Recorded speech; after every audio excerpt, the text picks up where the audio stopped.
So I'm in LA, as Envy likes to remind folks. So I'm up at 3 a.m. in the morning. So when we're getting these stories, whether it's this story or any other story, a lot of these stories I'm preparing the night before. And so the updates, when we're doing developing stories, whether it's on the submersible, whether it's on a mass shooting, anything that happens within the last 24 hours, I am depending upon information coming from the Associated Press the night before. And a lot of that information doesn't change because I'm literally up in the middle of the night when I come log in with you guys. So yesterday, just to do a quick update, we were talking about it not being a toilet on the submersible, and at that particular time they did not report that there was a toilet. You know, they said that the 5 people standing that were on the submersible had to sit crisscross applesauce, that they couldn't even stand up. And so a lot of the analysts were saying, you know, that they had to use the restroom in bottles. So getting off the air, just to make a long story short, getting off the air when another update came out with ABC saying that there was, you know, some type of way to relieve themselves, and I believe it looks kind of like a porta pot, kind of like a bedpan type of thing. So there's not a physical restroom, but there is something to relieve themselves. So I wanted to make that quick correction. But yes, 7:10 a.m.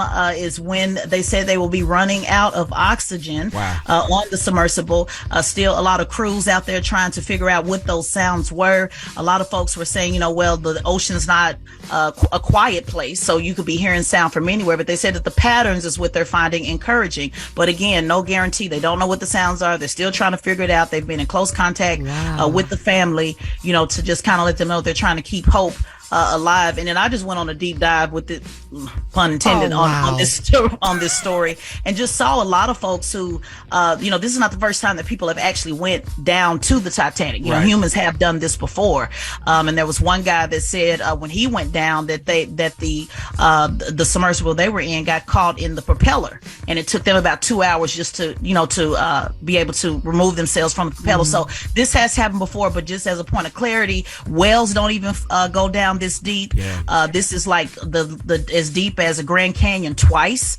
So we're talking about a really deep in the ocean, and so we're just gonna keep, you know, seeing what happens. You don't know what's down there. You don't know if it's another type of species. You don't know. I be thinking different, like extraterrestrial type of stuff. I be thinking different. That's what they were saying. They were saying when you go to a certain depth, there's like fish with like fangs. There's all these type of squids that are like 15 feet long. You just never know what you can uncover under there. Like down there. We've never been down there. That's not even for human life. Now, I know you want to jump into the store employee that calls cops on a black couple for buying high-ticket items. What happened in this situation? Quickly, Bed Bath & Beyond is facing online backlash after staff at an Ohio store called the police on a black couple and accused them of shoplifting because they had too many high-ticket items in the cart. Lamar Richards asked why the police were called, and one of the workers asked the employee that called the police to join the conversation. Let's take a listen to the exchange and talk about it on the other side. You called the police while we were still on this side of the store. We were here for over an hour. So you called the police when we first really got in here. Okay, time out. I understand. We're not going to time out. She's coming up. I hear what you're saying. Sure. Come on. They want to know why they want to talk to the person who did it. And they want to know why they were basically. Yeah, while we were profiled. Exactly. You called? It's my right. It's your right to do what? Oh, you hear right. So your right to do what? It's my right to call. Because you thought the 3 black people were shoplifting. Why? They didn't say that. You called the police and you said we have a potential shoplifter. So you did say that. Yeah, see, I'm petty. See, what I would do is I would buy everything possible that my American Express can handle, and then I would return it all, or I would go home and I have a jar full of pennies, and I would pay with pennies, and I would make them count out every last goddamn penny in that mother effing store, and then after I buy it, then I would return it all.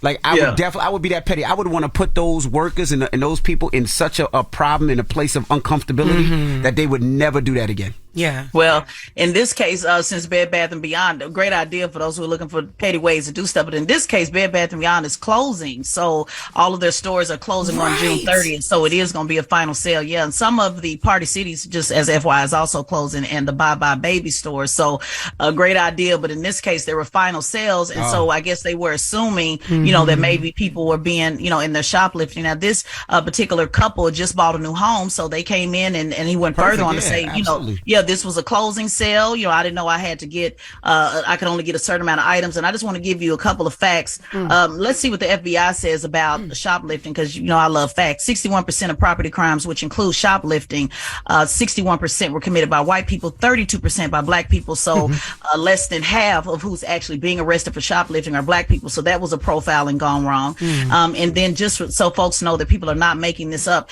Case Western assistant professor did a study in New York on middle and working class black consumers. Out of 55 of those interviewed, 80% said they experienced microaggressions and only and being profiled as shoplifters. The microaggressions, just so people understand, that's when you're being followed around, if you're asking, you know, if you need any additional help, if you're being ignored, you know, those types of things. So this is a real thing. And the survey also showed that white employees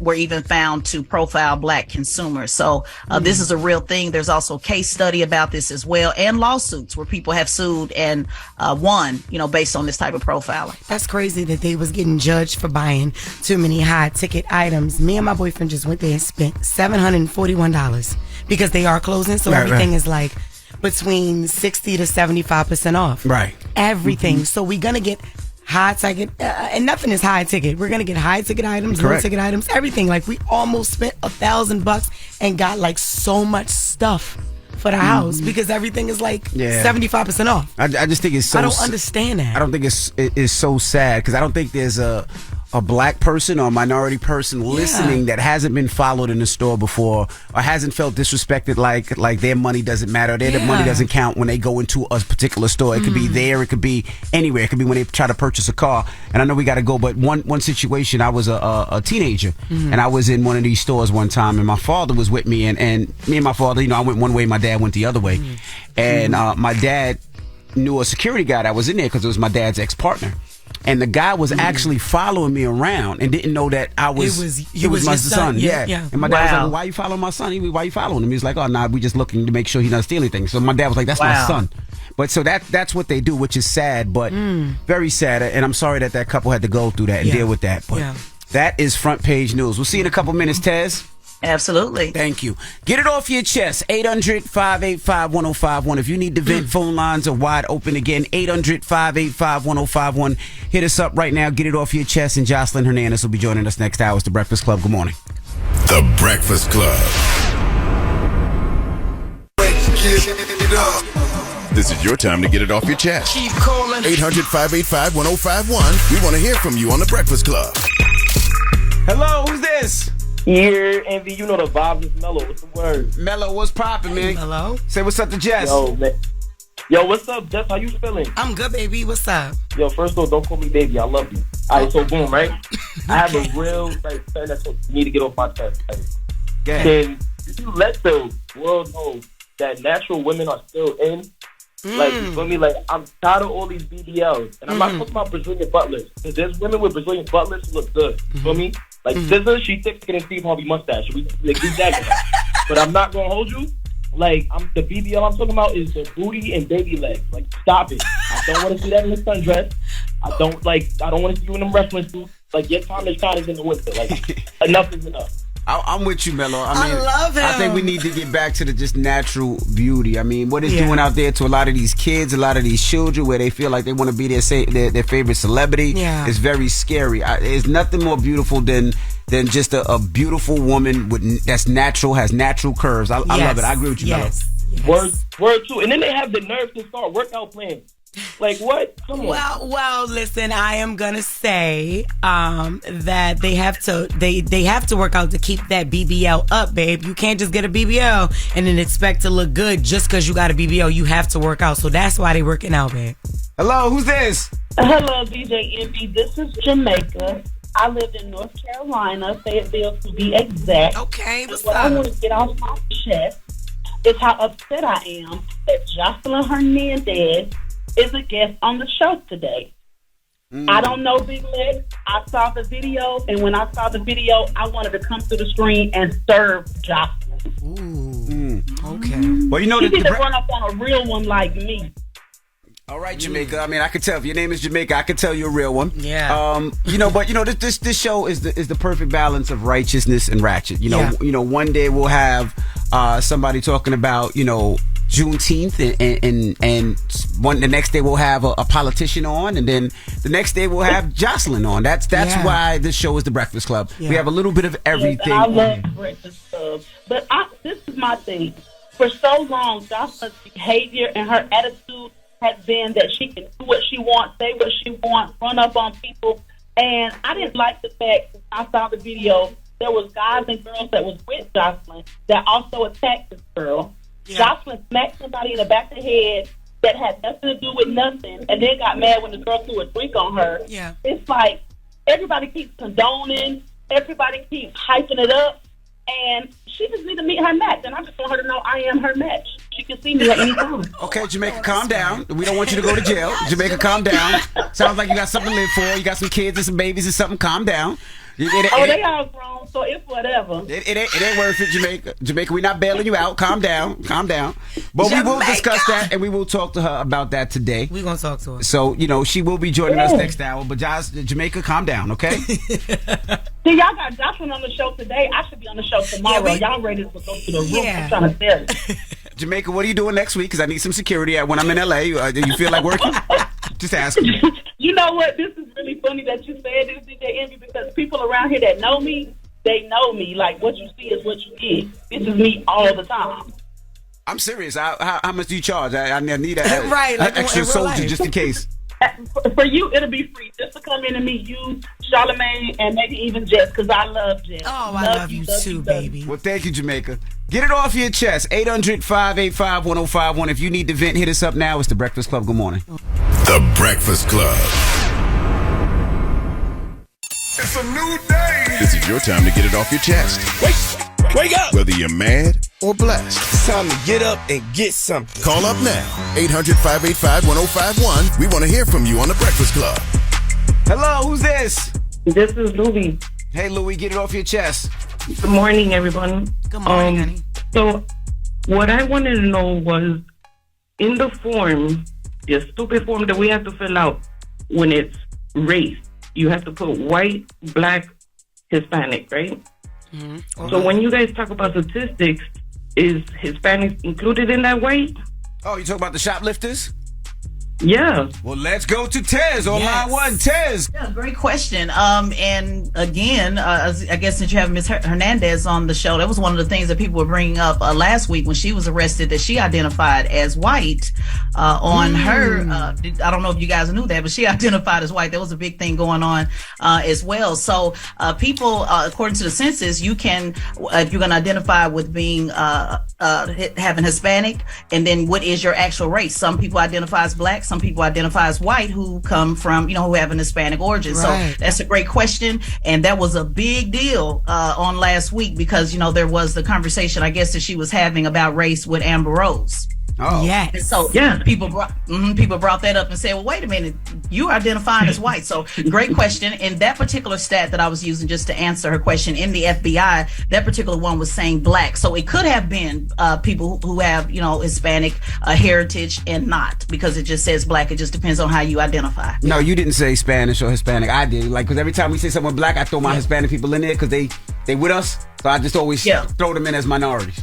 Yeah, no, there are some studies that do break that down, but according to the FBI, again, going by the census, it all depends on how the Hispanic wants to identify. Some identify as white, like George Zimmerman, for example, or you may have some Hispanics who, may say, hey, I'm Afro-Latina and I'm going to identify as black, Cardi B. These are questions that people have talked about many, many times. It just all depends on, what you want to check the box for. Gotcha. Okay, thank you.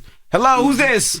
Hey, how's it going, man? This is Big O calling out of Charlotte, North Carolina. What's up, Big O? Man, get it off your chest, bro. bro. I'm blessed to be here, man. I've been listening to your show for years, man. I want to shout everybody out, let them know, be blessed today, man. I lost my sight, man. In the pandemic, I was driving 18-wheelers, man. I'm 35 years old.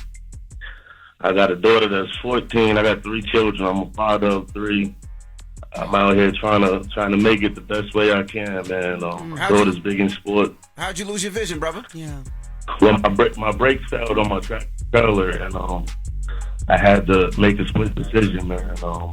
I either had to hit the car in front of me, where I would have took their life, or take the wall. So I took the wall in order to save other people's lives.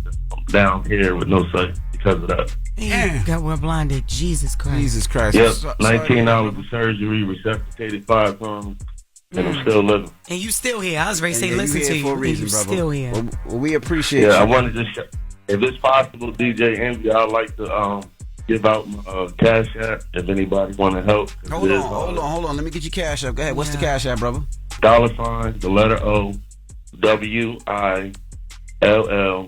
973. 973. Okay, that's OWILL 973. Listeners out there. Omar was a truck driver. His brakes went out on his truck. And instead of crashing into the car in front of him, he decided to move it out the way and crash into a wall. And because of that, he had to have numerous surgeries. He was resuscitated and he lost his vision. Let me ask you a question. Was that your truck you were driving? Yes, sir. I was driving with the company. So you can't sue the company for not having brakes? You're not doing the right thing with the brakes? Well, the problem here, man, is when you drive on a rock, the rules play a little different. Did you talk to an attorney? Yeah. Yeah, I've been trying, man. I mean, did you talk to a pit bull attorney, like one that's like a serious attorney? No, I had a few. And where did this happen? Where's the business located? North Carolina. Okay. I got an attorney. I don't know if he does work out of North Carolina. His name is Haddad. Steve Haddad. He gets a lot of money for people when you need it. He's a great attorney. He's also a great friend of mine. I'm gonna reach out to him and see if he could, look into this case. Maybe he can help you out a little bit because he gets to the money. Yeah.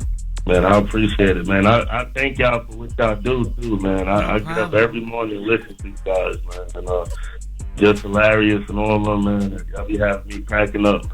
All right, brother. I'm gonna throw some money in your Cash App too. OWILL 973. OWILL 973. And Steve Billion, Steve Haddad, if you're listening, call me, man. We got to make sure this brother's okay. Yeah. That's my good friend and one of my attorneys. But you stay on hold right fast, and then let me get your info, okay? Yes, sir. Steve probably sleep. Nah, he up. I seen him this morning. He up.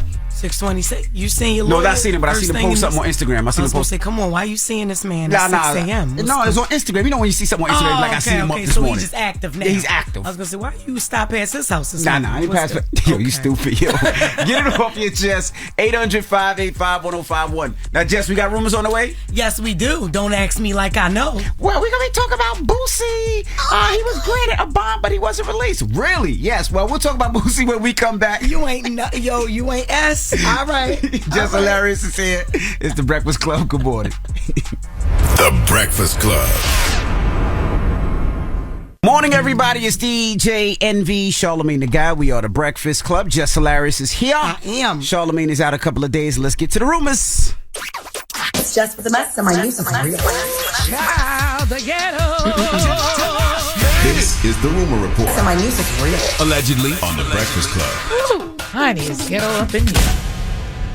So Boosie is asking San Diego residents to protest on his behalf. Yesterday, Boosie sent out a tweet asking the people of San Diego to protest outside the courtroom today. This is very interesting, okay? So he asked for a bail, and it was granted, but they didn't let him out.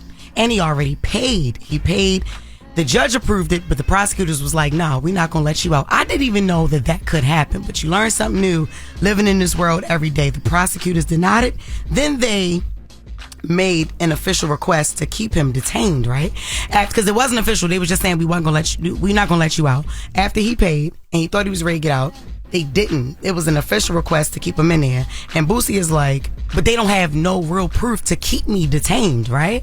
So that's why he was asking the people of San Diego to protest outside, you know what I'm saying, just like they did in the movie Lean on Me, right? For Morgan Freeman, and he got out. But I don't think this is going to happen for Boosie in this case like this. Yeah. I didn't know that could happen like that a judge can approve it, but the prosecutors can be like, nah. I didn't know that either. I thought usually the prosecutor can make a recommendation and the judge, decides what the judge wants to do. Right, I thought the judge had the last say. Right, usually the judge, I would think, has the last say. But this is what bothers me here. Usually you hold somebody if they're a danger to society or if they're a flight risk. Yeah. You know Boosie ain't going nowhere. Nope. Boosie is an artist. He's a performer. He performs. He has a huge house in Atlanta. He has a bunch of kids. We know Boosie ain't going anywhere. Yep. I say he paid the whatever it was, the $50,000 bail. And he did. Let the man go out until his court date. I don't see a problem with it. Boosie didn't hurt anybody. Now he violated allegedly his probation. Yeah. But he didn't hurt anybody, so he should be able to go into his court date. Especially after paying it. Yes. I can see if he didn't pay it. And does he get the money back? Because he was not let go. He wasn't released. Correct. He should get that money back, but they should release him. They should definitely release Boosie. Release him, right? All right. Cardi B is beefing with the stepson. With the stepson of somebody on a submarine? What? Oh, this is going to hit you at home because you worried about the people in that submersible. You see, I got CNN on. I want to see what's going on. I want to see if they pull those people out. This white man is really throwing me off here. All right, sorry. Go ahead. Go. It's all good. All right. Well, listen. If you don't know, okay, so we covered in front page news for the last 2 days. We've been talking about the submarine being stuck down. They went down to see what's going on with the Titanic. Now, the stepson of one of those British millionaires, he's a British millionaire. He's on the submarine. British billionaire. British billionaire, I'm sorry. Right. And he's the son of one of them. Now, he posted a picture of himself at a concert, a Blink-182 concert, right? And he captioned, it might be distasteful being here, but my family would want me to be at a Blink-182 show as it's my favorite band and music helps me in difficult times. Cardi B didn't like that. She took to her live to talk about how she did not she didn't appreciate seeing it, but she was just like, this is why I'd rather have love, because he's supposed to be, trying to figure out what's going on with his dad. Like, why are you at a concert? You know what I'm saying? In my opinion, I feel like, all right, just mind your business a little bit. You don't know the relationship between he and his dad. You don't know how some people cope. It may be different. You don't know. Who's to say he don't love his dad? Who's to say that he didn't cry all these days leading up to him going to this Blink-182 concert? We got audio, though, because his response was, he came back at Cardi. What'd he say? Thanks for the love and the support. Here are the facts, okay? Believe it or not, I have about $100 to my name. I can't go out to the ocean. I have a legal situation keeping me here as well. I can't get on a flight. I don't have a passport. I was sitting here yesterday watching the news for 2 days straight. I go to a Blink-182 show because I have a ticket. It wasn't like I was having super fun. It wasn't like I was celebrating, having a great time. I was kind of just listening to some of my all-time favorite songs, kind of like nodding my head and just trying to get off the phone for maybe 2 hours or so and come right back into the drama. The submarine is stuck at the damn Titanic. There's nothing I can do for the situation at all. Yeah. So that's the truth. See, now this is the thing, right? Opinions are like booty holes, right? Everybody got one. And in this situation, I agree with Cardi B. Now, I don't know their relationship. I don't know how cool they are. But if your mom, if that's her husband, I just feel like, in my opinion, not knowing their relationship, but I wouldn't want my stepson to be at a New Edition concert talking about every little step I take. You know what I mean? I wouldn't want him to be singing Poison while I'm stuck in the bottom of the ocean. Because when I come up, I'm going to feel away. Oh, I'm almost dead and you sitting there at a concert watching Jay-Z and Pharrell perform? Are you watching Beyonce perform because you got the tickets? Well, no. Where do you want him to be? In the corner, balled up, crying until you come back up? If you come back up? Be next to your mom to make sure your mom is okay. Be next to my wife. You know what I mean? Even though that you're not my real, quote unquote, real son, you're my stepson. But at least condole your mom. I mean, I only got 40 more minutes to live, right? Well, 40 more minutes of oxygen. So now, if I pass and you want to go celebrate and party and all that other stuff, but I think that I would show a little compassion, I would think. Yeah. People will say, well, people deal with things differently. 182 took his mind off of it. And if one of my sons or daughters or stepson or stepdaughters, if I had one, was hanging at a concert while I was possibly dying, I think I would feel away if I got back out. I got you. I agree with him, though. I agree with him. But he did say he started going in. Now, Cardi B didn't disrespect him. Right. All she did was say, yo, I think that you She should gave her opinion, be. right. She gave her opinion, and it wasn't disrespectful. Sometimes people give opinions and it becomes an insult. Correct. And they coming at you. She wasn't. She was just literally saying, like, yo, you should be at home with your family, right, praying for your dad. So much like that. He was upset. He felt like he was being came at. He said, Cardi B, we all know your latest releases are trash. Damn. But is your career desperate for attention now? Like, he just was coming at her. I think that's crazy. He also said, what a trash celeb. Cardi B trying to get clout off me and my family suffering. I went to a Blink-182 concert for coping rather than sitting at home and watching the news. Shame on you, Cardi. Get some class. I think that was unwarranted. That was uncalled for. It was unnecessary. See, this is the thing. You put the fact that you went on the Blink-182 concert. Yeah. She didn't guess that. Yep. She didn't find out from a friend. Mm-hmm. You posted it. So once you post Yeah. it, people can leave a comment based off how they felt. And that's how she felt. Yeah. She didn't look you up to see what you were doing that night. No, you posted it and it went viral and she left a comment on it. And also, I don't know if you know, young man, but Cardi B's been spitting the last couple of records that she's released. You understand Not only what I'm that, saying? She's been selling out a couple of arenas. Even so her features. The yeah, features. I don't think Cardi B fell off anywhere. I think she's actually doing pretty fine out there. I just think he got upset and said what all the other people, all her other haters was saying about she trash, she this, she that. Right. But I do agree with her not coming at the way he coped, but I do agree with you too. Like, look, I agree that he shouldn't have came at her. Like, it's just like, all right, let her say what she gonna say, because she wasn't disrespecting you, but I was just like, I think that he can cope any way he want to cope. All right. Yeah, stop looking at the TV. There's nothing on there about the submersible. No, it is right now. It says that they're still looking. It should have about maybe 10 more minutes of air to pull up or whatever they have to do, and they haven't seen anything yet. This is very interesting. They got a lot. They covering a lot. I didn't know. Okay, it says race against time. God damn. All right. All right. All right, well, that is your rumor report. When we come back, Jocelyn Figaro will be joining us, and we're going to kick it with her. Also, Charlamagne is out. So if you want to give somebody donkey of the day, it could be anybody. It could be your mama, your baby mama, your kids, your coworker. It could be anybody. 800-585-1051. Get whoever you want donkey of the day. You know what? What? They're going to give this submarine stepson the donkey. I'm sure somebody's going to say that. I feel it. Yep. It's the Breakfast Club. Good morning. Everybody, it's DJ Envy, Charlamagne the Guy. We are the Breakfast Club. All right, Jess Hilarious is here. Charlamagne's out for a day or two. And let's get in some front page news. Jocelyn Figaro, good morning. Good morning. I am back. Good morning. All right, just a quick sports. Porzingis went to the Celtics. Marcus Smart to the Grizzlies. All right, now Tyreek Hill. He also was allegedly slapped a man on the neck in a fishing boat altercation. So we'll see if charges are brought up against him. And Jake Paul versus Nate Diaz will be boxing August 5th in Dallas. This will be a 10-round fight.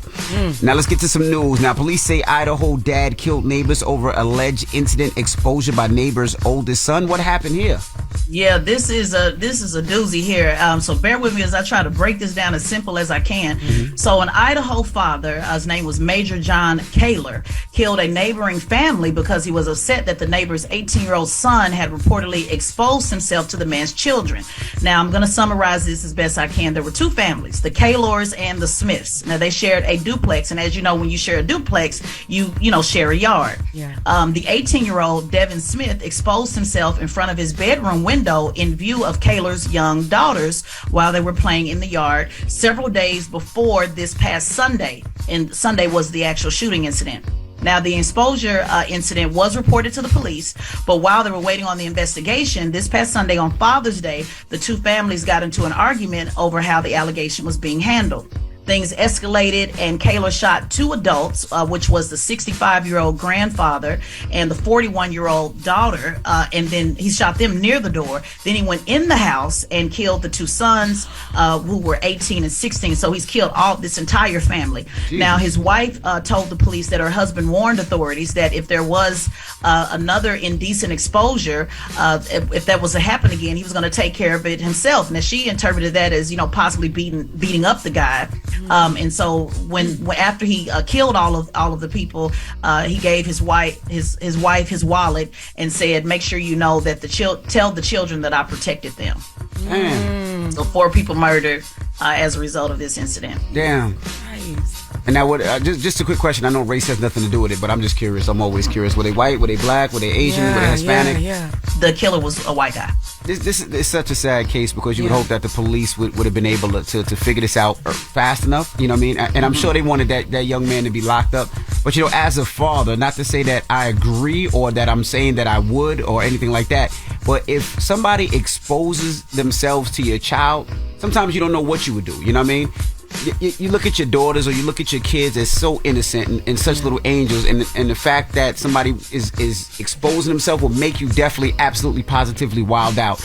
Not wild out to the fact that you would go kill a whole family though, but it would definitely make you want to wild out where you want to put hands on somebody. But also you got to think it's an 18-year-old boy, and the fact that the 18-year-old boy is doing it, maybe he's having some problems. Maybe there's something wrong with him. Maybe he needs some help, you know? So you got to kind of... And they did say that. They did say that, just, and not to make excuses for, you know, predator, but it was, they did say that he had some disability issues and had a hard time responding to social cues. And this particular couple also has shared previous memes about how to catch a predator and about, you know, basically murdering somebody, you know, if they were ever, so they were already hyper alert, you know, on this. So I don't know, and again, I'm not alleging anything, speculation. I don't know if this had happened before, you know, because again, this is still developing. It just happened on Father's Day. So we don't know, you know, has this been something recurring, you know, what has happened, you know, before that made, you know, him go all the way, you know, to the edge with that. And I do want to just let people know what the charges are, because people may not have ever, you know, heard of these type of charges, but he was charged with premeditated and or to execute vengeance.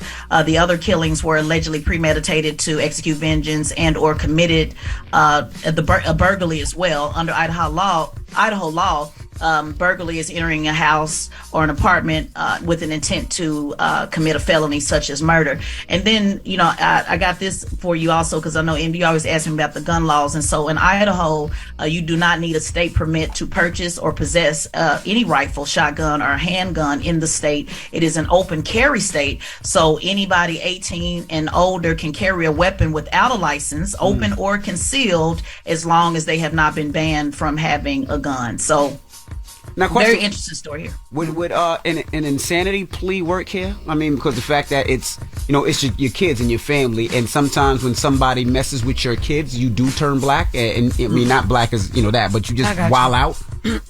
Would an insanity plea even remotely work there? Yeah, I mean, well, anything is possible, you know, without knowing exactly what they're going to do. But I mean, you can pretty much say it's fair to say that, you know, that this was something that just, you know, made the guy snap. You know, I don't know, but I think any good defense attorney is going to try to figure out some type of way, you know, to see what they can do to get some type of relief, you know, for the guy. But again, when you talk about killing all four, you know, the grandfather and the mother and you know the two kids, I don't know, you know, how that's going to look. But it looks like this guy was pretty calm about it. He didn't run. He didn't whatever. He gave his wife his stuff and said, "Hey, it is what it is. Let him know I protected him." So seems that he's, you know, seems to be pretty, you know, like, hey, I'm standing on it. I did it, and that's that. Which a lot of fathers, you know, I'm sure feel the same way. So this is one of those kind of stories. Like, how do you, you know, you can't really sympathize with the perpetrator, you know, with the predator, if you will.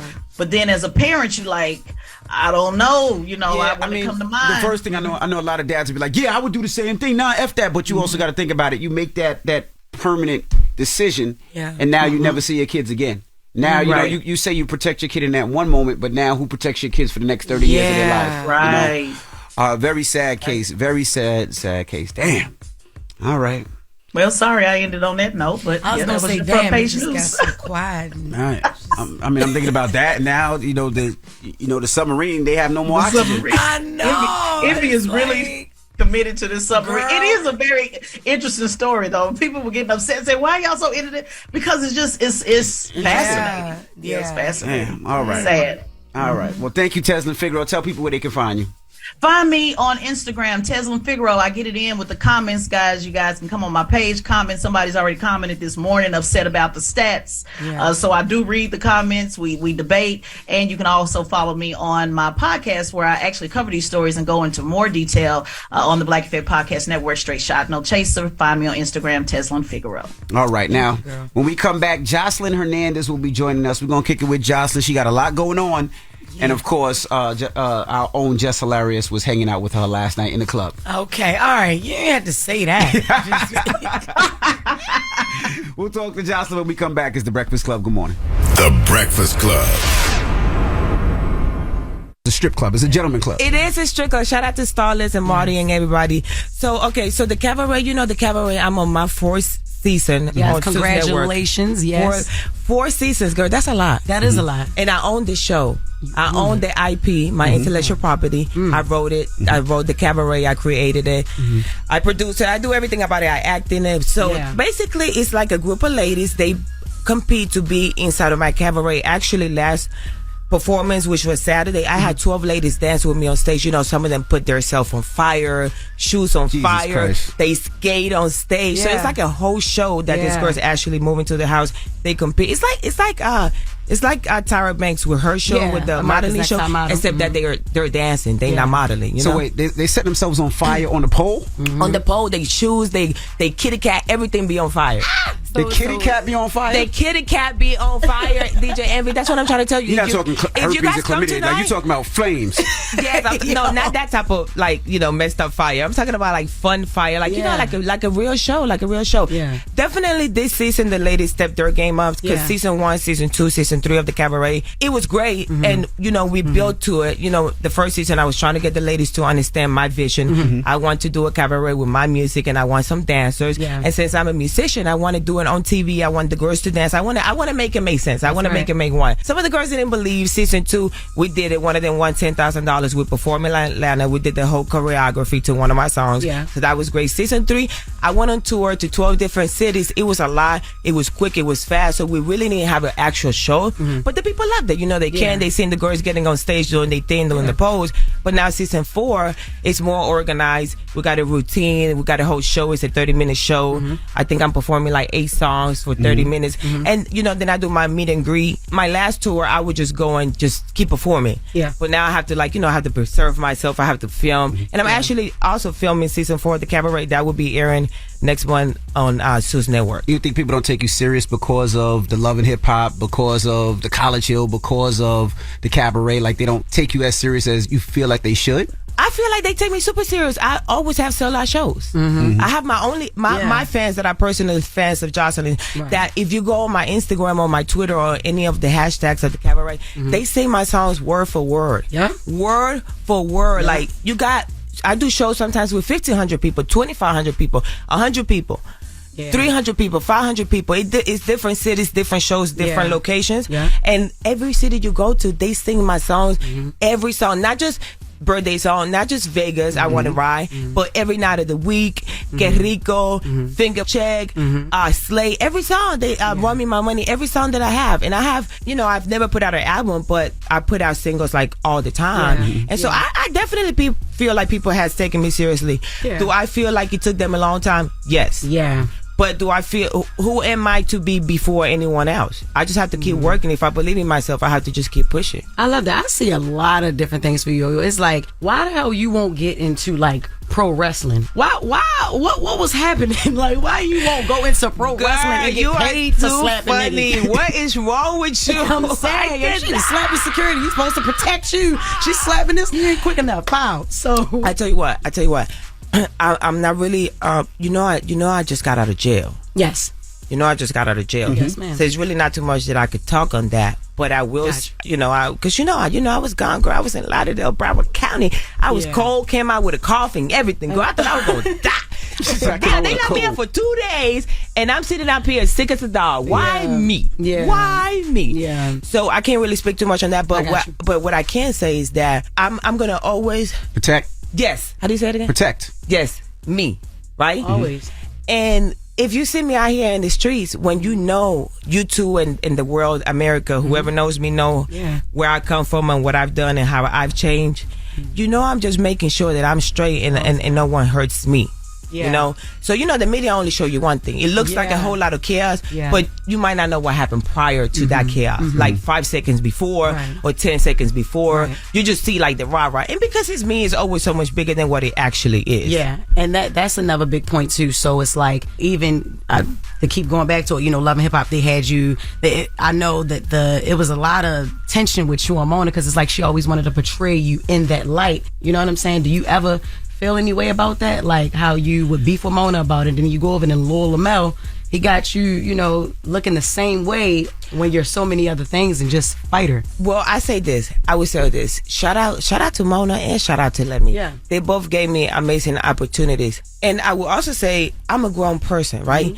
The way I run my cabaret, as far as like being on Zeus Network, because when I did Love and Hip Hop, I was like, I was younger, I was wild, I was out there. So it's only but so much that a network could do for yourself to help you or break you. You still have to accept responsibilities as a human being, as for yourself. So with that was what it was, right? And if it wasn't for Love and Hip Hop, let's just be real, I would not be here with the cabaret. And then with the cabaret, like, listen, that's just how I run my show. You know what I'm saying? Like, I run my to do what I tell them to do. If you can't, you can't be in the cabaret. When you see me on Zeus with Lemmy on the cabaret, I just think that you see so much more of me running a business instead of seeing like the person of Jocelyn. Like the person of Jocelyn is different than the Jocelyn that's actually running a business. So I might look like I'm rah-rah or like I'm being put in this one life, but you got to remember, you're only seeing like really just 20-30% of my life. Right. Because even though I got cameras out for 46 weeks, like I do right now filming Jocelyn's Cabaret Season 4, it's still not every single day. You don't see when I'm crying. You don't see when I'm taking care of my daughter. You don't see when I'm, working out, doing yoga every day. I've been in New York and I've been doing yoga every day with my husband. But I was gonna say, but the fact that it's your show, you can display what you want to display now. Right. Like, you can put that out there. You just ain't got to put the cabaret part. You could put that out too. And I was gonna ask, you shouted out, Mona Scott. I know one time you was saying some that you and Mona go back and forth, but the fact that y'all shouted her out, have y'all squashed that beef at that time, or you just let it go? You know what? I haven't talked to her, but it's just like you come to a place where you grow up. I don't got to keep being mad at Mona or being mad at anybody for nothing. Like, well, how does that help me? Right. How does that give me any blessing? Right. How does that make God open the door for me to keep opening up my third eye so I can keep pursuing my dreams and my career? How could I help young ladies in the world? Like that ain't gonna, my biggest goal to be in life, I grew up in I always say this, I grew up in Puerto Rico. I grew up in Carolina, in Las Esmeraldas, en el caserío. I grew up in the ghetto, in the hood, in the trenches. And I used to be running around without no shoes and have heroin needles on my feet. I had to come home, my mom had to pull him out. My dad used to be a crack and a heroin addict. So I come from nothing, right? My dad died when I was very young. And for me, my most important thing is to showcase to the little girls that they could do it. If I did it, you could do it too. Like, that's always going to be my end goal. Yeah, for sure. Because I have a daughter, and it's rooted deep in my heart. I want to always be that voice of reasoning to the young girls, because they know I was a mess when I first came out. But look where I come from. Look what cards was given to me for me to play. So you got to remember, I come from a really low income family. When I tell you low income, I mean like food stamps low income. You feel me? Yeah. And so for me now, it's like all I want to do is really just do my job, do what I love to do. Music, TV, help the little girls, take care of Bonnie, have another child with my husband. Yes, I'm an artist. Yes, I do messed up things. Yes, I'm out there. You might see something. Oh, she crazy. I'm not crazy. I'm not going to ever do anything that truly in my heart don't feel like I need to do. And I'm going to take the consequences afterwards. All right, we got more with Jocelyn Hernandez. When we come back, don't move. It's the Breakfast Club. Good morning. Good morning, everybody. It's DJ Envy, Charlamagne the Guy. We are the Breakfast Club. We're still kicking it with Jocelyn Hernandez. Jess Hilarious is here. Charlamagne's out for a couple of days. Do you turn up for the cameras? And the reason I say that is absolutely. Absolutely. Why wouldn't I know? Reality TV, when people talk about Jocelyn, I'm like, I've been on flights with Jocelyn. And she's the coolest, calmest. How's your family? How's your wife doing? So then when I turn on the TV, I'm like, that's not the person I just flew with 3 hours. I'm like, that's not the same person. So you make it your business to entertain. Can I tell you something? You could ask my family. You can ask my best friend Melissa, which is my manager, and my husband Melissa. I am a trip. I wake up in the morning tripping. I'm high off life. I'm recently clean. And when I say clean, listen, let me tell you something. I'm grown. I could do whatever I want. I got my stuff together. I ain't never been in the streets. Y'all ain't never heard that I owe nobody money. You ain't never heard that I'm broke. You ain't never heard that I ain't getting no money. You ain't never heard that I'm a junkie outside shooting up. No. Did I like to party? Absolutely. Still love to. But I know that I have to focus and I have to be as clean as I can to be the best that I can be, right? But you could ask this too. I don't have to have nothing in my system. I wake up with the bullshit just like a funny person. People always be like, you should be a comedian. No, I'm funny because I don't want to be a comedian. I'm funny because that's just who I am as a person. So like, I do turn up for the cameras, but Envy, I'm a funny ass no matter what. Like, I wake up funny. I just like to have fun. I like to have fun. I think, and I'm very, and you got to remember when I'm working and filming, I have to be very strict. And the second I get not to be strict, I'm going to be funny. I'm going to be a I'm going to be cracking jokes, everything. Now, you said you're clean. Is it you're clean because you had your baby and you're like, I have to change? Or what's decided you like, you know what, I want to be clean? And what does clean mean? Well, you know, clean is not, you know, not doing it 1, 2. Yo. Not doing it 1, 2. I'm done. But not doing it 1, 2. Yeah. But did the baby make you want to say, you know what, I got to change? Or what was it that made? Was it a scare or was it like, no, you know no scare. No, I always been very cautious and I do everything very limited. You know, because I'm cute as I want to stay that way. You know what I'm saying? So I'm like, I be like, you know, when I hang out with my bitches, you know, I'm more like a social party person. You know what I mean? And I don't hang out all the time. But I feel so much stronger and so much better. It's like I feel like I don't need the crutches anymore. To me, the way I think about it's like a crutch, and I just feel like I'm finally walking without them, and I don't need them, and I feel stronger, I feel smarter, I feel sharper. Look, I finished working last night at 2 in the morning. I went to sleep, and I'm back up at 7 o'clock. I told my manager today, I said, I cannot believe I took a poop, I brushed my teeth, I drank some tea, I drank some water, I did some medicine, I did my hair and my makeup, and got here. I said, that is not Jocelyn Hernandez. That's a change. That's good. That's evolution. That's evolution. That's having your third eye open. That's making sure that you don't abuse any drugs. You don't abuse anything in your path that could potentially throw you off being the best you. I wanted to ask, you know, after the Floyd fight, we spoke about your relationship with your husband, right? And I want to ask you about that. Because what we said was, and this is what I said on air, I said, you know, because I look at my wife as not only as my wife, my lover, she's my sister, she's my best friend. So if she swing, I'm swinging. And then when we get home, I got to find out if she was right or wrong. That's just how our relationship works. But how is your relationship when it comes to those type of things? Because you are on TV and you are, you know, taped all the time and you are out and about. So how is that relationship with you and your man? Well, shout out to Ballistic. He is the man of my dreams. I love that man. Child, she did a daydream real quick. Yes, honey, I love that man. We know. But the relationship is this. I'm gonna tell you like this. If he swings on a man, I'm swinging. If I swing, he don't swing. It's just that he always there in the moment by me, making sure that don't nobody else but the person that is involved is not doing nothing. Charlamagne say he just gonna hold the other girl, but no, never. Just hold he gonna be like, no, he'll be like, why the is you here? He gonna sit in the, why is you here? Now you know Jocelyn don't want your ass here. You know, but my man is a very respectful man. He's been around all the ladies from the cabaret. He's a trusted man, and he's a real man.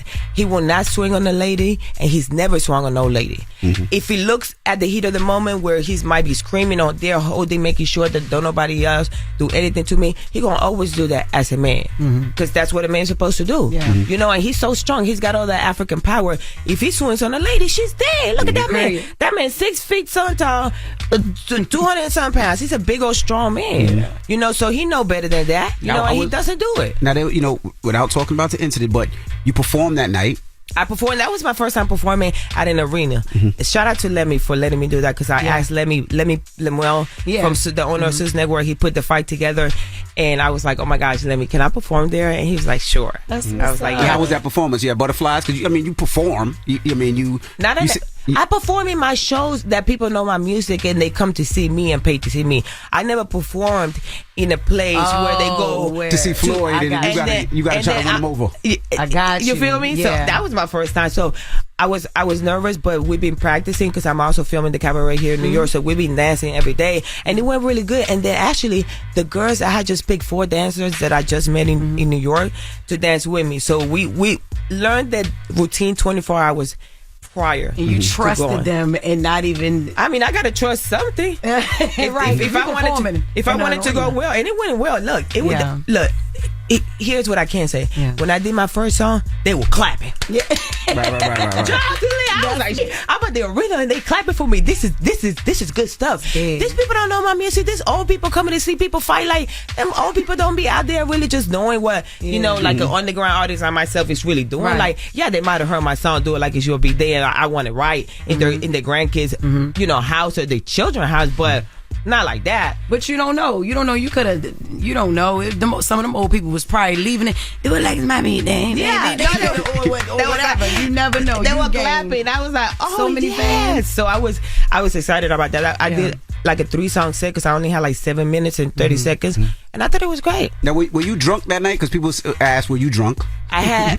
Let me tell you something. I always love to say I wasn't drunk, but I would have 1 or 2 drinks, and for some reason, and I think because I'm not chasing it with any drugs, it just hits me so much harder. Yeah. Because I remember when I used to be on my could drink 10 drinks. Yeah. You know what I'm saying? I could drink 10 drinks. But it's not like I tell my husband, oh my gosh, I got a headache. How many drinks you had like that? Man, I only had like 2 drinks. Yeah. I woke up the next day with a headache. It's like my brain just don't want to go back. It's called age. It's called age. No, it's called age. It's called age. That's what it's called. No. I'm young. I'm a bad What you talking about? It's called age. Bad get old too. It's called age. All right, when we come back, we got more with Jocelyn Hernandez. This is The Breakfast Club. Good morning. Morning, everybody. It's DJ Envy, Charlamagne the Guy. We are The Breakfast Club. We're still kicking it with Jocelyn Hernandez. Jess is here. Charlamagne's out for a couple of days. Jess? Okay, so how is your co-parenting relationship with Stevie? How is that? How are y'all? I mean, I don't really never talk to him. He talks to Bonnie on the phone, and he sees her. I have primary custody of Bonnie. I have physical custody of Bonnie, and he's seen her life. He's he has the right to see her whenever he wants to. So I think it's pretty cool. Yeah. I think it's good, and my husband being with Bonnie since she was 6 months, and he's been taking care of her. Because I met my husband when Bonnie was like 6 to 8 months. Yeah, it was she was like a little toddler, like a little baby, not even a toddler. She was a baby. Yeah, and so she loves my husband, and she has a great relationship with her dad. I'm sure she loves him too. So I mean, I think it's great. She has 2 dads. I mean, I never put it that way. Because she does. I never put it that way. She has dad that stay all the time. Yeah. That's 2 dads. Yeah. Now, what made you do College Hill? did you want to go back to school? Was that one of your dreams? Like, I want to. Can I tell you something? Mm-hmm. Yes. Really? Yes. And I told my husband, I'm like, damn, I got the opportunity to go back to school. I never went. First of all, I didn't even finish high school, y'all. I'm very smart, though. I got ownership of all. I got ownership of this big black Puerto Rican ass. You got to go get your GED first before you go. But you skipped the GED, you went to college. Tell us that experience. So, well, first of all, it was a great experience because HBCU, a lot of people always... See, this is something I need to clarify. Maybe I need to do it at the Breakfast Club with y'all, too. Okay. Because I've always considered myself a black woman. Mm-hmm. But I was born in Puerto Rico and I speak Spanish. My first language is Spanish. Mm-hmm. But that doesn't take away from the fact when I walk in the building, people look at me and they say, that is a black woman, right? Mm-hmm. And so I always been cool and love to be a black woman. Yeah. And they be like Afro-Latina. No, I don't have an afro. I don't have an afro. And I am a black woman that was born in the island of Puerto Rico that speaks Spanish. Mm-hmm. And I teach my daughter. You're going to confuse the shit out of somebody right now, but go ahead. But why? Because you're Puerto Rican. I am Puerto Rican, but I back to the HBCU. In the HBCU, you know what I learned? Mm-hmm. I learned that the Puerto Ricans, the people that were born in Puerto Rico that were black too, and back in those days, they were definitely Afro-Latinos because they all used to wear, the big hair. Yeah. But that the black African American and the Puerto Ricans, they were tight.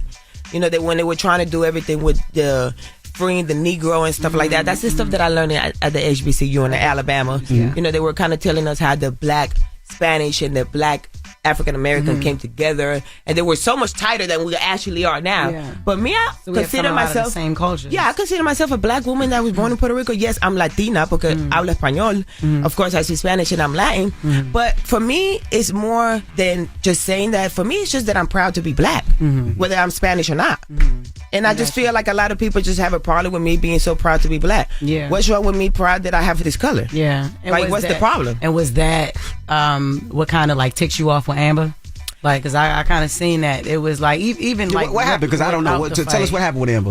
I mean, I didn't have the camera. I wasn't in their class, I'm so sorry, I don't know. I'm sorry. But you know, I seen a little bit. She was like telling her like, "Yo, like you don't want to be black. You don't want to be black." I've seen. You told Amber she didn't want to be black. Yeah. So what happened? But I've seen previous. You know, like it's been years. Everybody, it's not no damn secret. You know, Amber really. She like to dismiss the black side of her. I mean, it is what it is. I mean, she wasn't lying. I guess that's just a trigger. You know what I mean? Who wasn't lying? You.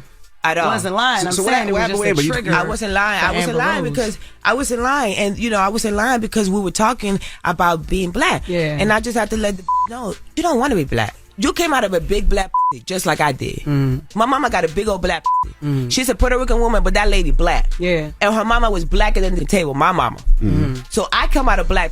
You came out of a black, but you don't want to say you black. That's weird to me. That's so weird to me. I don't care what your color is. I always thought she considered herself black till I really seen that she was a Karen when I got there. I was like, whoa. Yeah. Whoa. It was just previously. Whoa. So you said that was crazy to find out that she was a Karen. Yeah. So what do you mean, Karen? Like she did not respect black rights? What, like, because I didn't see the show, so I'm confused. So I want you to tell me because I don't know. You know what a Karen is? Yeah, I do. Well, then that's what she is. Okay. I'm telling you, yo, it's just. And like I'm not the only one that say that. You can Google it and come up. It's just, it was like, you was just saying that for the first time there, but there I said that for the first time to her, like, period, like, when she was getting upset about what I was saying. I made a joke. I was being ignorant in school. Sometimes you go to school, you just want to be ignorant. Class clown. You want to be a class clown. I was just talking shit. I was like, man, I'm the biggest. I got up that day. Yeah. I said, I'm the biggest, man. Yeah. Then y'all got into a Philly and Miami scuffle? We got who? A little scuffle? Listen, that Joan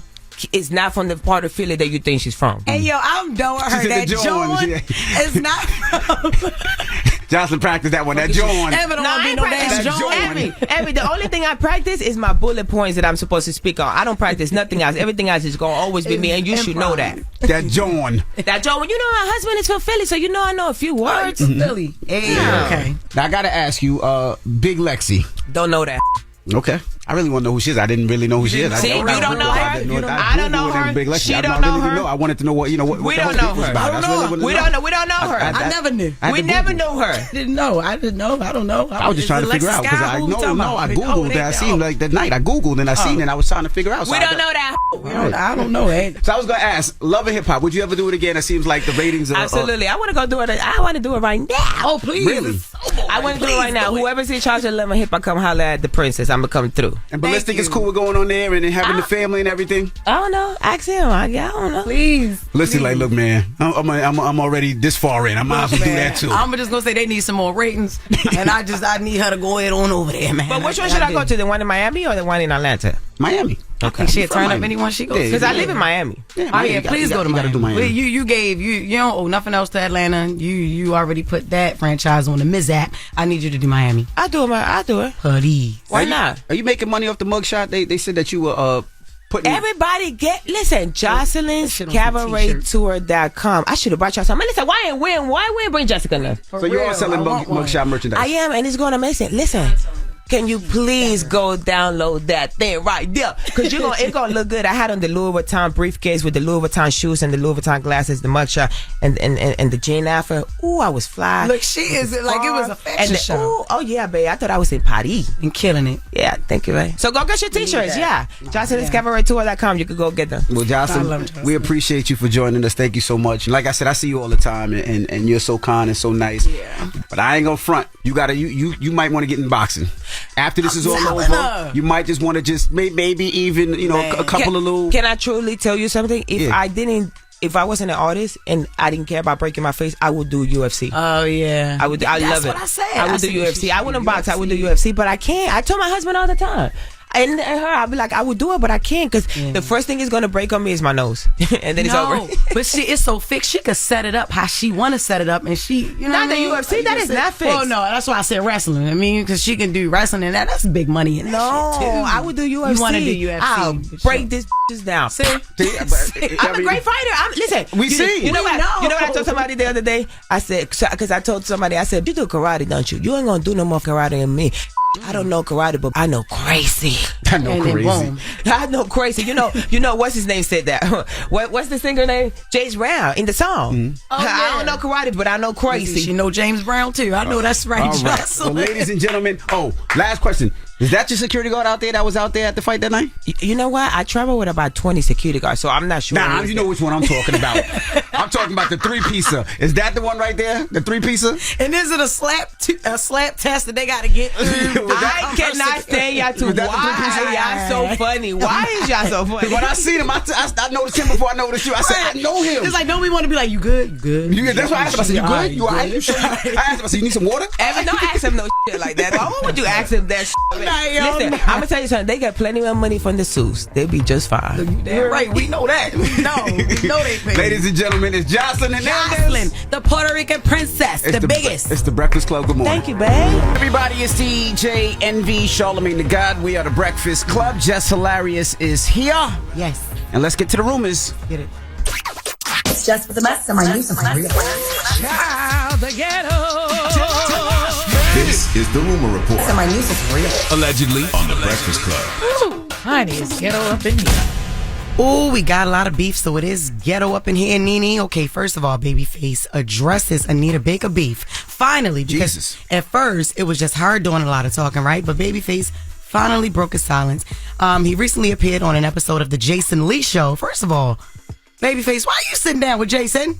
Now, I ain't discrediting Jason, but damn, listen, in my time, in my grandmother's time, I know she didn't expect to see Babyface sitting down with no Jason Lee. Shut up, all right? man. That's all I'm saying. Babyface has been doing everything. I think he might even he did Gillian Wallow. I think he might have did Drink Champs. He did the Breakfast Club. I know that's right. He's doing his rounds. He knows what he needs to do. That's right. I actually seen him. He did his own rendition of Krishan Rock's "It's a Vibe All the Time." Did he? Yeah, it didn't sound too good, but he did it. So I'm glad that he actually know Krishan Rock. That makes some noise for that. That's what's up. Mm-hmm. But regarding the Anita Baker's tour, he was saying that he didn't mind being an opening act because a lot of his fans felt disrespected for him. Right. He never even gave his opinion on it until recently, but they were saying like, yo, he's not an opening act. Like, stop disrespect. He should be a co-headliner, right? But he recently, we got audio for it too, but he was saying like, I don't mind.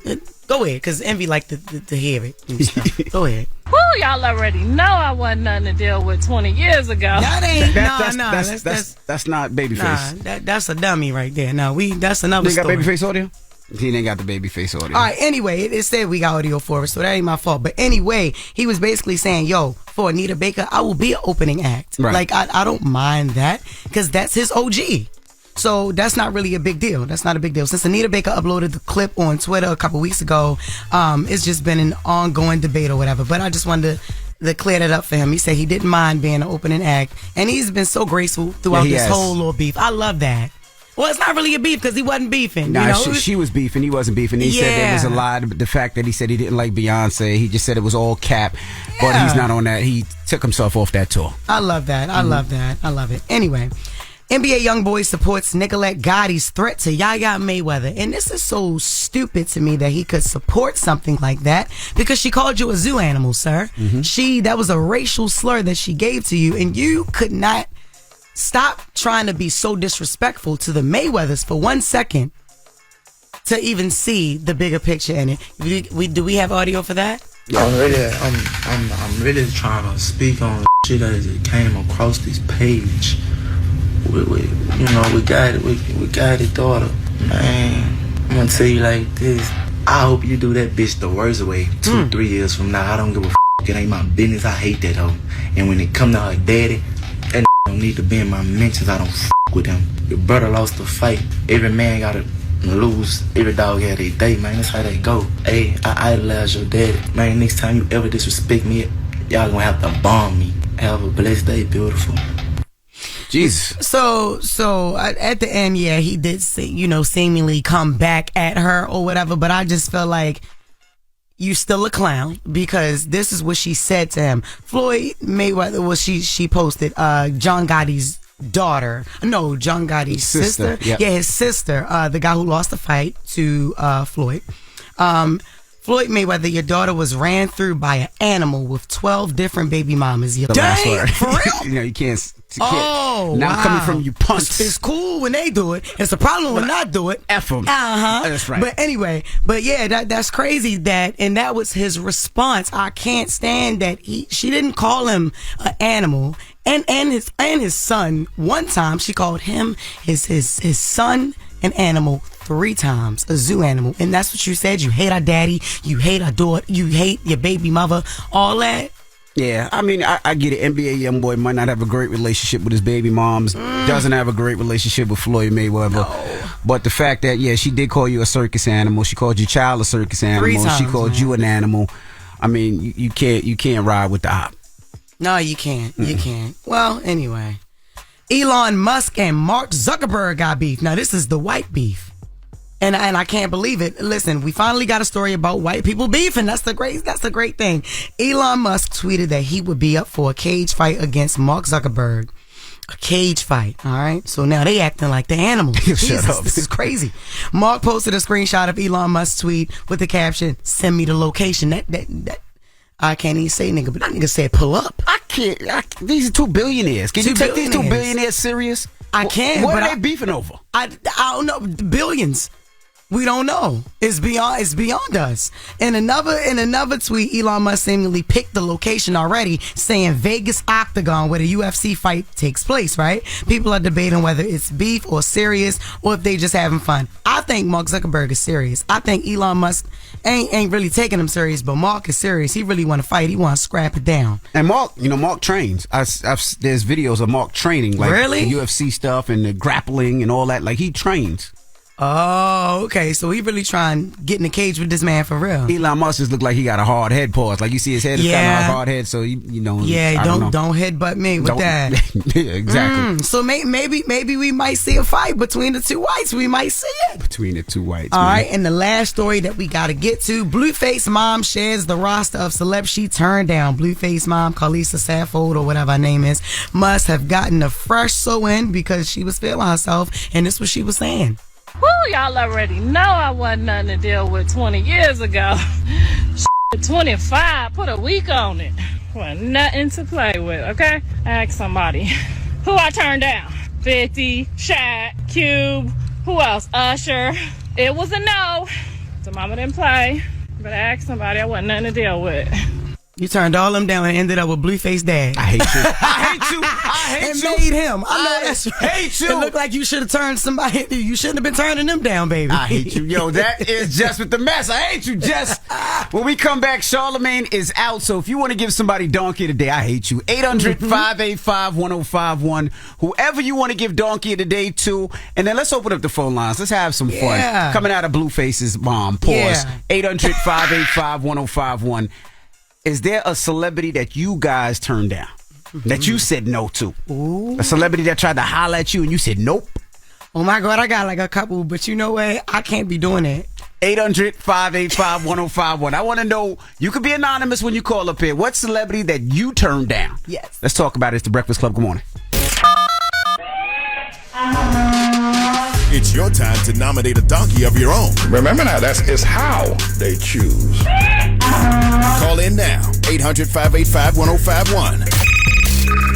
Hello, who's this? Yo, Sam, what's good? What's good with you, bro? Who you want to give donkey today to, man? Oh, man, I want to give it to my baby mama, Jocelyn Santos, for being a deadbeat and not seeing my son or calling him for like 9 months. Damn, so she just dropped the baby off and said, figure it out on your own. Man, that's it. Nothing at all. No child support. Don't call him. Nothing at all. Just a straight deadbeat. Damn it, man. Okay, and they be giving all the deadbeat props to the dads. There's some deadbeat mamas out here. Exactly. It's up though, man. But like I said, it is what it is, though. I'm going to do it for mine. All right, brother. And you keep on doing it, too. He's going to appreciate that. Hello, who's this? What's up? This is Mike from Long Island. What's up, Envy? Mike from Long Island. Who you want to give donkey today to? I want to get his stepson of the billionaire this donkey today, man. He got to go. How you partying? Your pops under the seat. Yeah, I'm with you. I mean, after, give him at least a week or so, but they haven't even found him yet, and you at a Blink-182 concert, it just is weird to me. I mean, I know people deal with depression and pain differently, but I would just think that he would be home with his moms, right? That's wild. He should be home with his mom, but he's wild for that. He shouldn't be partying while your pop's under the sea like Little Mermaid. Man, I'm telling you, y'all need to listen to Blink 182 music. That is the type of music you listen to if your pops is stuck under the sea. Name one Blink 182 song. I Miss You. I don't know if that's the song. It is. You're a DJ. Oh, I miss you. All right. Yeah. Please. Hello, who's this? It's Leo, man. Leo, who you want to give Donkey today to, bro? I'm giving Donkey today to Cardi B. Okay. They out of people's business, man. They, you know what I'm saying? Let them cope how they want to cope, man. That man's business. Yeah. That ain't even his real son. Like, you know, we don't know his situation. You know? Yeah, but that's still his mom, though. That's his mom's husband, though. What, you want to console Mom Dukes, though? She just not down there with him. But stupid. But like Sexy Jess said, what you want him to do? Be in the corner crying?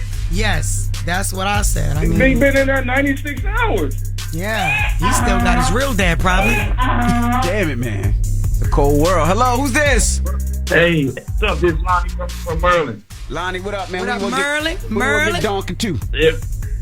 Unfortunately, DJ. Hey, Jess, how you doing? I'm sorry. good, baby. No, you fine. What's up? I'm doing all right. Hey, unfortunately, I got to give it to you, DJ Envy. Ooh. Okay, why, sir? You know, I love you, dog. You do great things. But the other day, when y'all was talking about the murders in Chicago, you kept saying Illinois. It's not Illinois. It's Illinois. It's no S. She corrected me like 3 times. No S. All right. Jess said Illinois. Cousin said Illinois. You kept saying Illinois. I love you, bro, but the S is silent, my man. Spell Illinois for me, brother. ILLINOIS. Spell lasagna for me, brother. Come on, DJ Envy.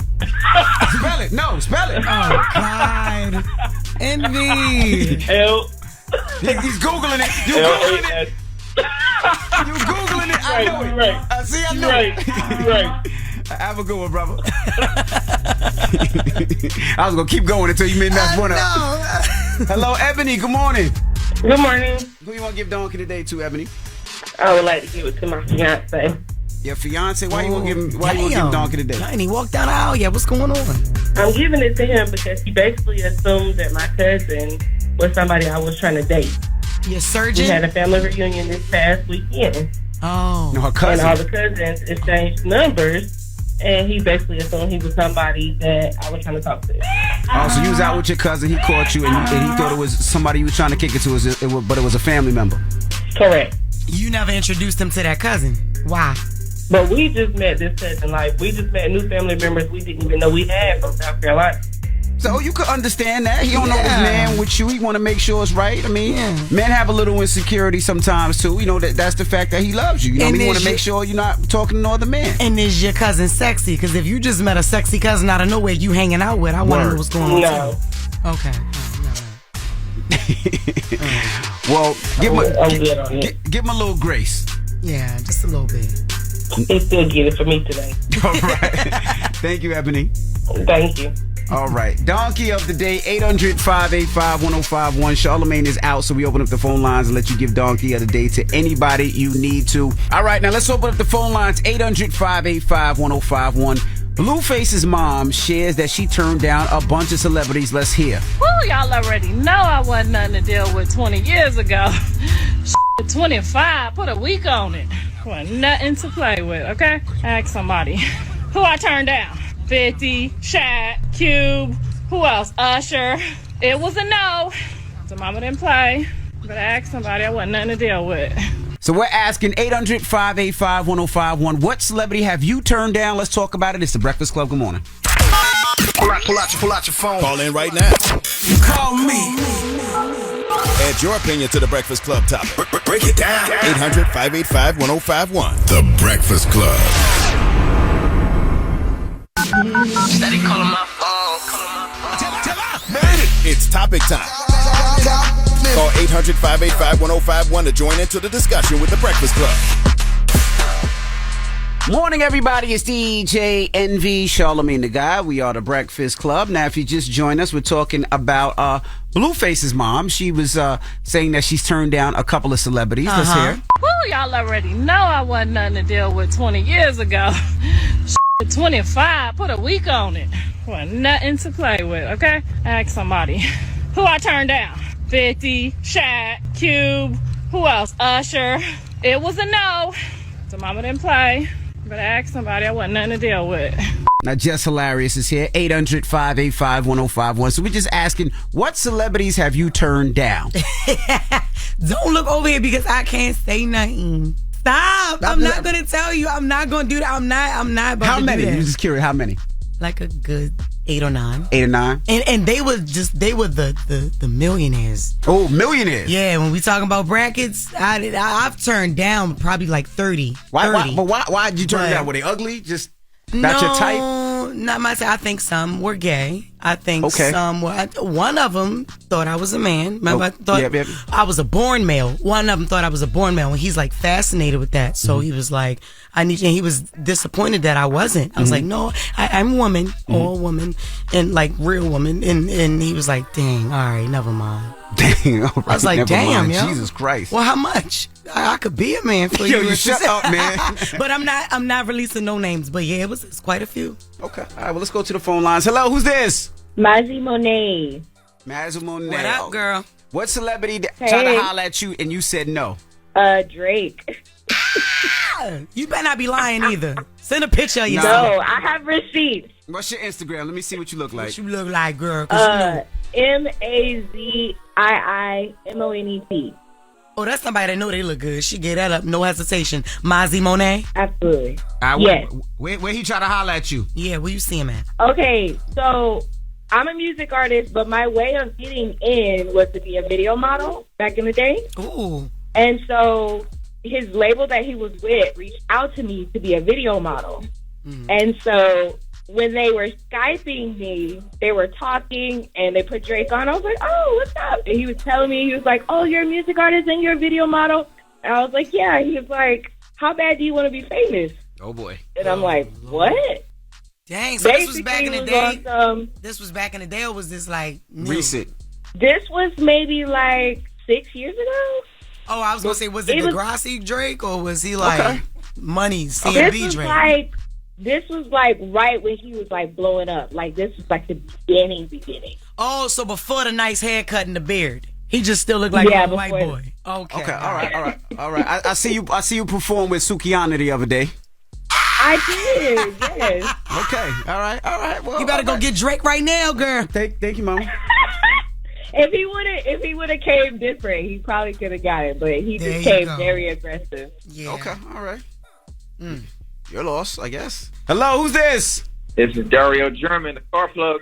Hey, Dario German. We're talking about who's somebody that you turned down. Listen, so I ain't really want to come up here and say this, but just hilarious, though. Oh, you turned down Jess Hilarious. Yeah, Where was this at? He a damn lie. So look, let me tell you. This was in North Carolina. This was North Carolina, right? She came to the mall, right?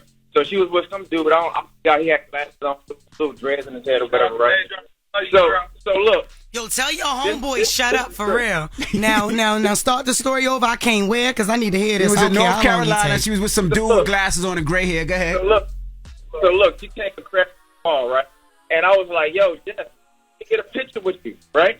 She was like, yeah, I'm like $20, $30.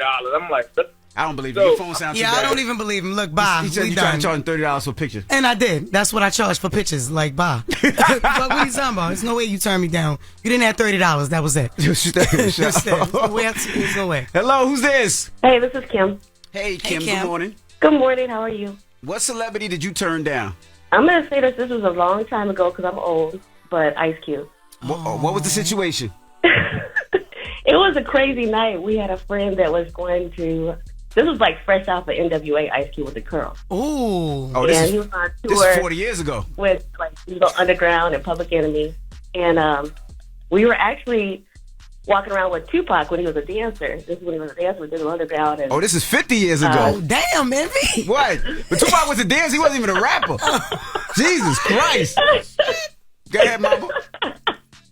And he was like, showing us around the floor and everything. And then we stopped at his room, and Ice Cube came down, and he just like went in his bathroom. And my friend and I was standing there and stuff. We were just talking and whatever. And then he went in the bathroom, came back out, and said, "Oh yeah, my boy wants to talk to you," something to that effect. And I'm, young and scared. I'll go into there, and he's like, talks to me, wants me to, go back to where he is and stuff. And I said, hold on. I came out the bathroom and went to my friend. I was like, let's go. And we just basically ran out the room. Like, we were just young and scared. So, Okay. Yeah. All right. Wow.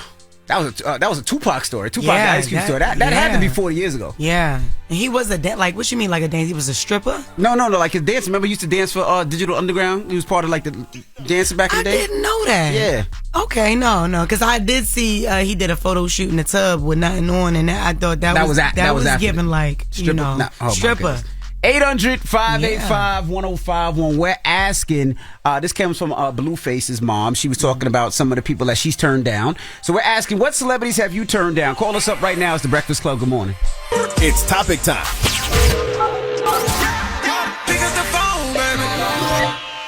Call 800-585-1051 to join into the discussion with The Breakfast Club. Talk about it. Morning, everybody. It's DJ NV, Charlamagne the Guy. We are The Breakfast Club. Jess Hilarious is here.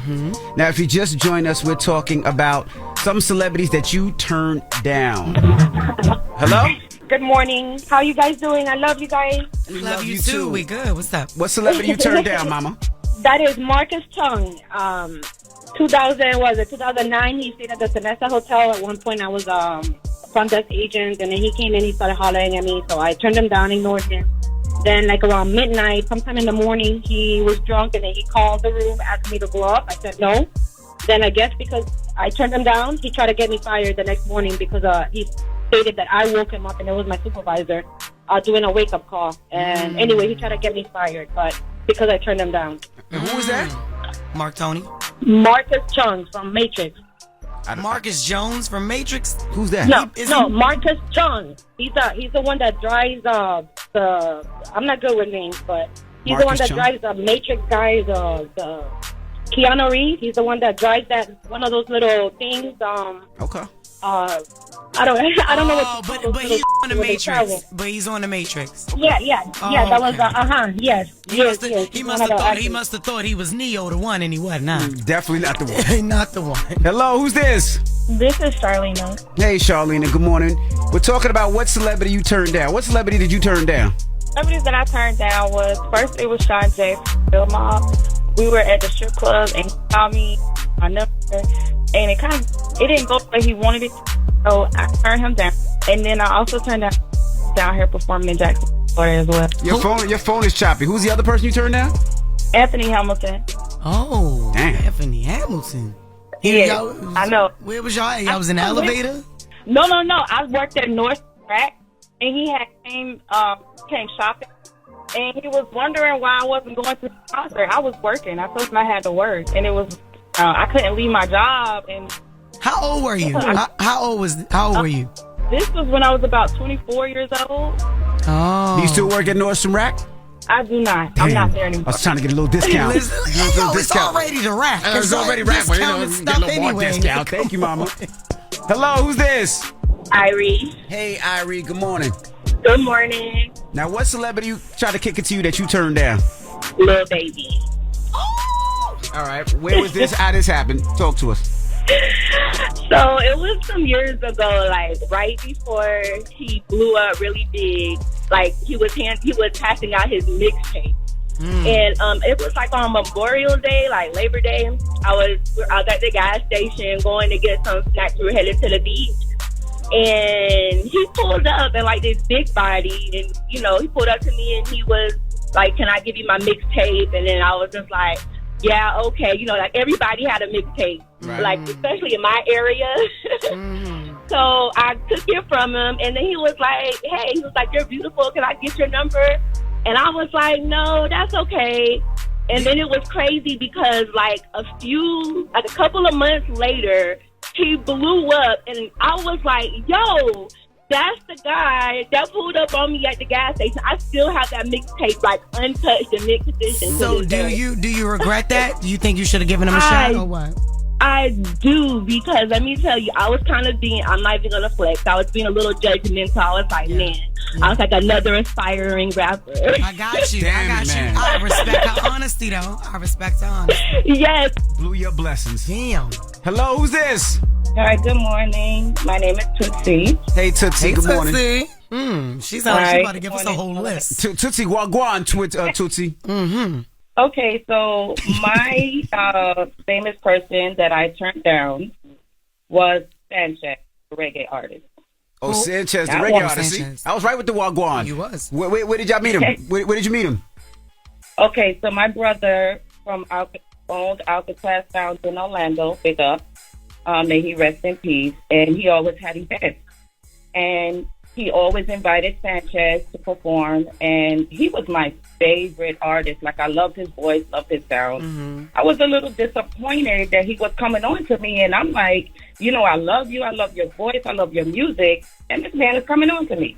Not once, but twice when he met me. So, yeah. So you are offended that one of your favorite artists was coming on to you?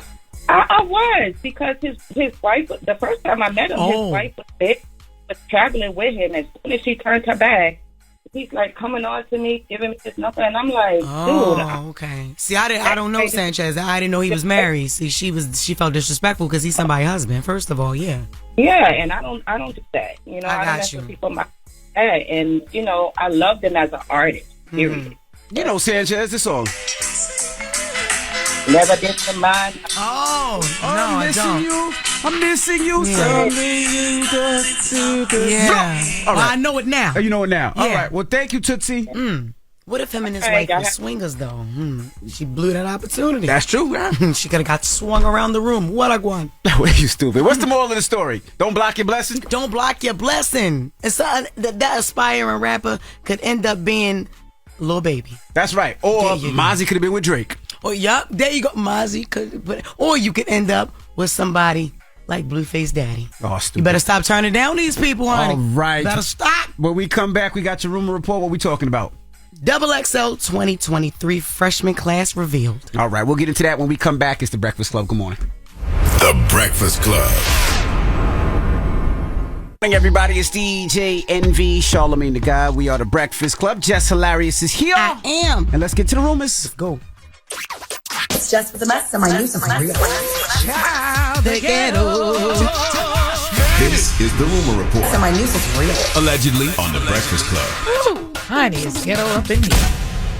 XXL 2023 freshman class revealed. Listen, a couple of these people, I ain't gonna lie, I don't know, but I'm actually happy that a lot of people are on here. Oh my God. Okay, so the artist featured in this year's freshman class, Finesse 2 times. I love it. Lola Brooke, don't play with it. Don't play with it. Rob 49. Friday with 2 Y's. Big shout out for Friday. Can we drop a clues bomb for him? I love him. Love him. Glorilla, of course. Sleazy World Go. Central C. Real Boston Richie. Latala. Is it Lata or is it Lutal? I got my little 19-year-old little sister right here. It's just La. All right, so Latala, Tia Corinne, or Tia Corrine. That's Tia Corrine in DC to Dawn, y'all. Now, I know some of y'all might be like, well, where's Ice Spice? Ice Spice reportedly turned down the spot because her schedule was too busy. That's what happened when you just get a popping single with Taylor Swift and it's like, nah, I'm a little too busy. I'm out here with my baddie friend. So she couldn't make it. Oh. Yeah, she's been on tour, popping up on her tour dates on what's the name? Tour dates. Yeah. Tour dates. It says here the real story is who got the runner-up slot and only made the cover because Ice Spice said no. Who's that? But it said the real story here is who got the runner-up slot. Oh, that's what they asked. And only made the cover because Ice Spice said no. Yeah, that's the real question. And they wrote this wrong. Her sitting right there, she wrote it wrong. Okay. It meant to say the real person. They just trying to say who took our place because she couldn't make it. Do you have that? It doesn't matter. I think they congratulations to everybody that made that freshman cover. For a lot of people, being on that freshman cover really changes their lives. It opens it up for labels if they have not signed, and it also pushes them out to get a lot of shows. So congratulations to every artist on that freshman cover. Let me ask you as a DJ. Yes. Not the damn Tyrese. I'm sick of you.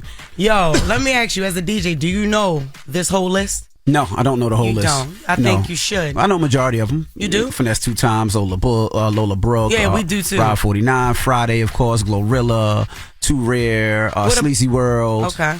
Real Boston Richie, I'm not up on him. Lou Tyler, I've heard before. It's not Lou, it's Lil, yo. It's Lil Tyler. Most of them I've heard before. But yeah. Yeah, have you ever heard Friday? Yes. Crazy. I love him. So I'm actually really, really happy and proud of him for being on this list. All right, Tyler Perry reportedly second-guessing the BET acquisition. I read that with such ease. I love that. I'm doing better and better. All right, the sources close to BET claim whatever. So Tyler Perry is hesitant to go through with the purchase of BET because Paramount is asking for $3 billion. The purchase would include BET, VH1, and BET Plus streaming service. Tyler Perry already owns 25% stake in BET and BET Plus. Tyler Perry is hesitant to pay the $3 million because BET Group is reportedly only earning $325 million before interest, taxes, and depreciation, and that big A word, whatever. All right. It was also reported that public record shows that Paramount, which owns BET, is in a $15.6 billion debt. Yeah. Wow. So if you buy BET, you have to buy the debt. And Tyler's like, I ain't ready to do that. $3 billion. Wow. And y'all not even worth that? And even for $3 billion, think about it. If they only make $300 and something million a year, that means he's making his money back, 3, 6, 9 years, he'll make the $3 billion. So he won't be able to turn a profit. If it continues like this for 9 years, is it worth it? Tyler Perry doesn't need it. It would be a great investment if he got it for a better price and be able to invest it because Tyler Perry could put his own stuff on air. Seriously. Yeah, you know what I mean? So as a business move, I'm sure they're looking at it. But, coming with that $1.5 billion debt, you said? Yeah. Nah, B. Yeah, that's a lot. I need a discount. Yeah, no, seriously. A source said Tyler Perry is frustrated because he's used to getting what he wants. And I definitely do understand. And the story came out that he had already got it. Right. That was apparently a fake story, though, because he didn't know that it was $3 billion. I'm guessing, like... Maybe they were negotiating and he had to, go through the numbers. But I would say this, if Tyler doesn't get it, I don't know who would buy it. Because if Tyler's not buying it because it's not a good investment for him, who would buy it because it's a good investment for them? Because I really don't see anybody else that would be, that could take it, that could put their own programming on. 50 could. 50, he has a lot of programming, but Tyler just has a lot of programming. Tyler could put on a show every hour. Every hour. So literally. It would make sense to Tyler to get it, but I just don't know if it's a good investment. Yeah, no, it's not. It's not. And people react to Joey Badass and Soraya's relationship. Listen, I ain't gonna lie, I ain't never been happy to just give a man who ain't my man away to somebody. I ain't gonna lie. Joey Badass was mine. And I'm sorry, my real man is probably listening right now. I shouldn't have said that. What you mean Joey Badass was yours? Joey Badass was mine in my head. Like, I love me some Joey Badass. Your head. And some Lakeith Stanfield, but he turned me down, so it was like, all right, not mine. Lakeith and Joey was your man? Yeah, both of them. Okay, all right. But, yeah. Anyway, now Soraya got him, and I love it. I ain't never been so happy to give a man away, to somebody who ain't mine. I love it, and apparently other people love it too. It says Soraya moved on from Jacob to Joey Badass. Sis has superb taste. Okay, Jacob. Oh, she was with Jacob Lattimore. Yes. What? That's right. Oh, that's why everybody's like, what? Oh, I forgot. Oh, my God. Soraya, no, give me Joey back. What's going on with Jacob? Oh, man. Anyway, all right, somebody else said Joey Badass did a real vacation for Soraya. I love to see it. Joey Badass and Soraya really are a thing. Joey Badass with Soraya, that's my MFN girl. I love her. I love that for her because Joey Badass is something different. Ooh, you know what? Okay. So it was months ago, the rumors were swirling about Joey Badass and Soraya being in a relationship. They both denied rumors. But, oh God, here we go with the fan. They both denied it, but they just got seen over the weekend that they was on a vacation. So they together. But the real question is, what you gonna do when you go home later on when your man just heard you say, Joey Badass is mine in my head? I'm delusional. I just came from the cabaret. I had some drugs, and I was drugged, and I'm delusional. Jesus Christ. And that is your rumor report. All right, when we come back, we got the People's Choice Mix, and we're also going to talk about Jess Hilarious out last night. I mean, if you just joined us, Jess Hilarious went out last night. She hung out with Jocelyn. Then she followed a random white woman, and then she met up with Dave Chappelle. We're going to talk about the story when we come back. Yes. Because she's here with only one shoe on, too. It's the weirdest thing. It's the Breakfast Club. Good morning. Morning, everybody. It's DJ NV Charlamagne the Guy. We are the Breakfast Club. Jess Hilarious is here, of course. So now, we got invited to Jocelyn's Cabaret. Yes, we did. At Starlets. Yes. She said that it was going to start at 6. She was going to get on at 8, and I'll be home by 10. I knew that was a lie. What time did she get on? She got on at 10:30. She got on at 10:30. Okay. But you didn't come. You lied to her and told her that you were coming. You didn't come. I had my spies checking to see what time she was getting on, and I knew she wasn't getting on at that time. She got on at 10:30. So you went and hung out with Jocelyn last night. I did, man. I was even about to go to the after party, but I ended up in the good presence of Dave Chappelle. No, let's start with the story. So there was a white woman in the strip club last night. Who looked like she didn't even belong there. That's why I was like, is this the owner? No, it ain't. No, she ain't gonna own this. I'm like, okay. I honestly thought like she was like the real owner of Zeus or something. Right. She looked like she did. She had like a nice coat over her shoulders. Her legs were crossed. She had on some nice boots and some nice cute like Gucci glasses. And her hair was up, her red lip. I said, who you here with? I ain't gonna lie. I said, who you here with? And she was like, it don't matter about that. But she leaned over an hour later and was like, have you ever met Dave Chappelle? And I was like, no. She was like, you want to go meet him tonight? And I was like, yeah, what you got in mind? So you follow this white woman that you never met before that just said she knew Dave Chappelle. Yes. All right. I knew it was the reason why she was there. She was on a quest of some sort. And I was like, okay, she's not here for the cabaret. I knew she was. She didn't stand up one time. You know, historically, when white people say follow us, it's never good. I know. So you followed her. All right. So I did. So you followed this white woman. Go ahead. Did y'all get in the car with each other? I did. I got in her car. I ain't gonna lie. I was drinking at the cabaret. All yeah. Right. So my sister got in with me too. So, now you gonna blame your sister? Yeah. She did too. Yeah. So go ahead. Tell me the story. So we was there and it was cute. What kind of car? Real What kind cute. of car? Paint the picture. I ain't even gonna hold you. It was a Fiat. It was one of them cars that J-Lo be driving around. All right, Fiat. Yeah, it was a cute little Fiat. So y'all hop in the Fiat. So now y'all real close because it's tight in that Fiat. Yeah, it was like a little toy car. We drove and she was like, "Yo, what type of music do you like? Do you like to listen to?" And I'm okay, all right, cool, you know. And then we pulled up. She was like, "So it's about 18 minutes away, and we'll be there soon. You can relax and go to sleep if you want. Just take a nap." So I'm like, all right. I felt a little weird, but I was like, you know what, Dave Chappelle. So you now, the white woman tells you take a nap. You take a nap as she drive you where you don't know where you're going. Yeah, I was like, all right, she cool. All right, it's fine. You know, she said Dave Chappelle. So then we pulled up. We got there. We had to go through like 5 different doors. It was like in the basement. Then we went through another basement, a secret passageway, and then we gave them our phone. I ain't give them my phone. It was like, you just hilarious. I know you just hilarious, but we need your phones. I was like, dang, I left them in the car. But she had her phone in her hand, so she gave him the phone. They put it in the lock socket. They gave it a socket, right? We get in there. All his openers was funny, fantastic. He got on stage, he killed it, murdered it, right? After that, we went back to his green room. Yo, we was lit, chilling. He know who I am. He said he loves me. He's a fan of mine. We was just talking, chopping it up, yo, until he like almost fell asleep. And then when we was about to leave out, I think it was like maybe 3 a.m. He's like, Jess, where you going?